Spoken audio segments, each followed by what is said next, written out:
A'udzu billahi minasyaitonir rajim. Bismillahirrahmanirrahim.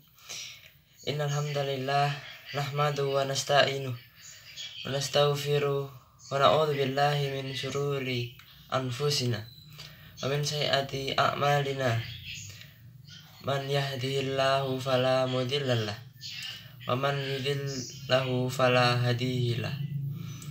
Asyhadu an la ilaha illallah wa asyhadu anna Muhammadan abduhu wa rasuluh. Allahumma salli ala sayyidina Muhammadin wa ala alihi wa sahbihi wa man tabi'hum bi ihsani ila yaumiddin. Amma ba'd. Ya ayyuhalladzina amanu taqullaha haqqa tuqatih wa la tamutunna illa wa antum muslimun.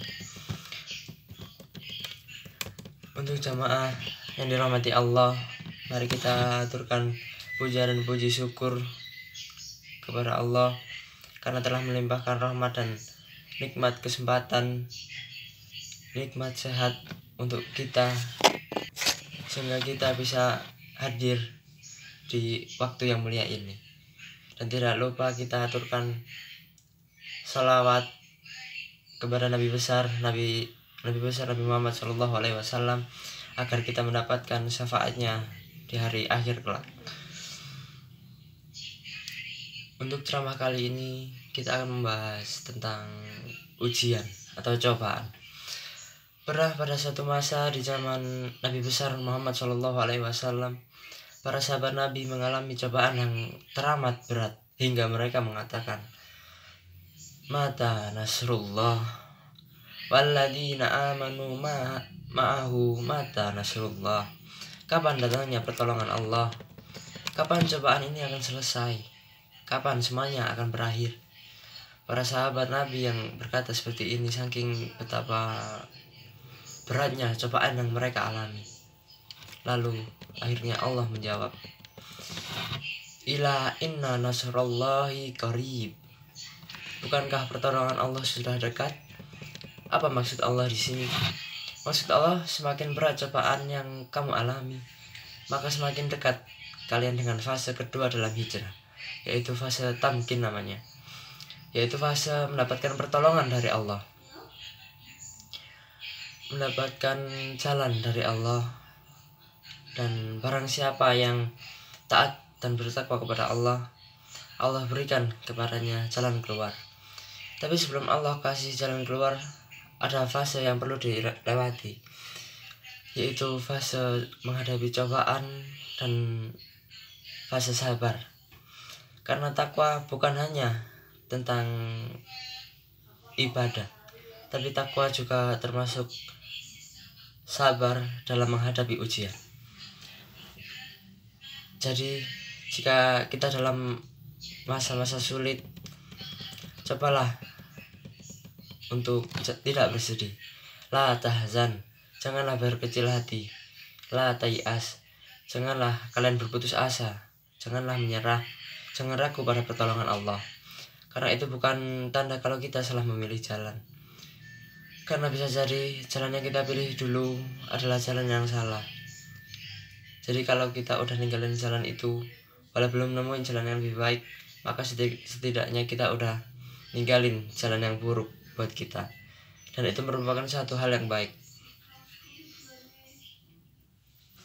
Dan mungkin sekarang masih ada dalam fase diuji, dan fase ini banyak tingkatannya. Seiring waktu semakin sulit, semakin berat, semakin luar biasa cobaan yang diberikan, dan semakin berat pula beban yang ditanggung.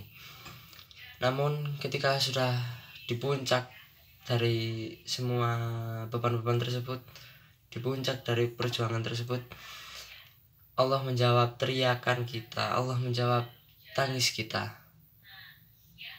Inna nasrullahi qarib. Sungguh pertolongan Allah sudah dekat, wahai hambaku. Janganlah kalian berputus asa dulu. Sabarlah sedikit lagi, karena jika kamu menyerah sekarang, maka akan sia-sia pengorbananmu selama ini. Karena udah hampir nyampe dan udah hampir selesai pengorbananmu, kata Allah. Ingat, Allah nggak pernah ingkar janji. Innahu la yukhiful mi'ad. Seperti dalam kisah Nabi Musa, ibunya memerintahkan membuangnya di sungai. Apakah Allah mengingkari janjinya? Juga kisah perang Badar, para sahabat yang ditolong oleh ribuan malaikat. Apakah Allah mengingkari janji? Tidak, tidak sama sekali. Allah tidak pernah mengingkari janjinya. Jangan sampai kita ragu atas janji Allah. La tai'as. Janganlah berputus asa dari rahmat Allah. Jika kita bersedih, Allah memberikan kata-kata hiburan, kalimat hiburan untuk kita, yaitu kalimat la tahzan, innallaha ma'ana. Allah sudah menghibur kita dengan kalimat tersebut agar kita nggak sedih lagi. Allah sebenarnya juga tidak ingin hambanya untuk bersedih. Jadi jika Allah memberi kita cobaan dan ujian, tandanya Allah sayang dan kepada kita dan ingin meningkatkan derajat bagi kita. Mungkin sekian ceramah dari saya. Al-Mafir lil muslimin wal muslimat wal mu'minin mu'minat Allah ya minhum wal amwat innaka qaribun mujibud da'awat. Ya Allah, ampunilah dosa hamba-hambamu yang beriman, laki-laki dan perempuan, kaum muslimin dan muslimat, baik yang masih hidup maupun sudah wafat. Sekian ceramah yang bisa saya sampaikan hari ini. Mohon maaf atas segala kekurangannya. Wassalamualaikum warahmatullahi wabarakatuh.